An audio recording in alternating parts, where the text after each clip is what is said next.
मोठी बातमी या क्षणाला येते। फडणवीस आता पंतप्रधान नरेंद्र मोदी यांच्या भेटीसाठी दाखल झालेले आहेत। मोठी बातमी या क्षणाची सध्या आपण बघतोय, कालच देवेंद्र फडणवीस यांनी अमित शहांची भेट घेतलेली होती आणि त्यानंतर आता थेट पंतप्रधान नरेंद्र मोदी यांची भेट घेण्यासाठी आता स्वतः देवेंद्र फडणवीस अर्थातच राज्याचे मुख्यमंत्री हे दाखल झालेले आहेत। सध्या आपण बघतोय राज्यात मंत्रिमंडळ विस्तारासाठी घडामोडींना वेग आलेला आहे। एकीकडे अजित पवार अमित शहांना भेटताय, दुसरीकडे देवेंद्र फडणवीस थेट पंतप्रधानांना भेटताय।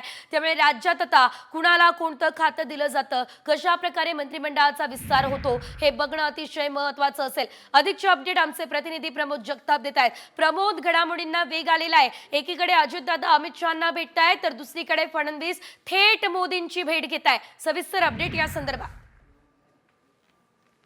मुख्यमंत्री देवेंद्र फडणवीस यांचा दिल्ली दौरा सुरू आहे आणि दिल्लीमध्ये ते अनेक नेत्यांच्या भेटीगाठी ज्या आहेत ते घेत आहेत। ते सांगितलं पाहिजे की देवेंद्र फडणवीस यांच्या कार्यालयाकडून स्पष्ट केलं गेलेलं आहे की हा फक्त सदिच्छा भेटीचा दौरा आहे। मात्र असं असताना काल ज्या पद्धतीने देवेंद्र फडणवीस यांनी राष्ट्रपती द्रौपदी मुर्मू, उपराष्ट्रपती जगदीप धनखड, नितीन गडकरी, राजनाथ सिंग या सगळ्या महत्वाच्या नेत्यांच्या ज्या आहेत त्या भेटी घेतलेल्या होत्या आणि काल रात्री उशिरा केंद्रीय गृहमंत्री अमित शहा यांची देखील त्यांनी भेट घेतली होती। काही वेळापूर्वी मुख्यमंत्री देवेंद्र फडणवीस हे पंतप्रधान नरेंद्र मोदी यांच्या 7 लोककल्याण मार्गावरील जे निवासस्थान आहे त्या ठिकाणी पोहोचलेले आहेत आणि पंतप्रधान यांच्यासोबत त्यांची चर्चा जी आहे ती सुरू आहे।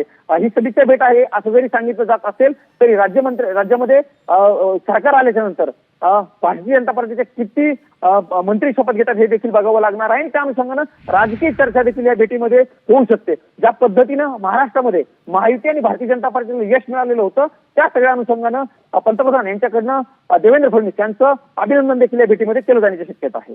निश्चितच धन्यवाद दिलेल्या सर्व सविस्तर अपडेटसाठी प्रमोद। तर आपण बघतोय आता मोठ्या घडामोडींना खरं तर वेग आलेला आहे आणि त्यासाठीच या भेटीगाठींचा सिलसिला सध्या सुरू आहे। आज राज्यात सुद्धा महत्त्वाची बैठक जी आहे ती महायुतीच्या नेत्यांची होणार आहे, तर दुसरीकडे आता दिल्लीमध्ये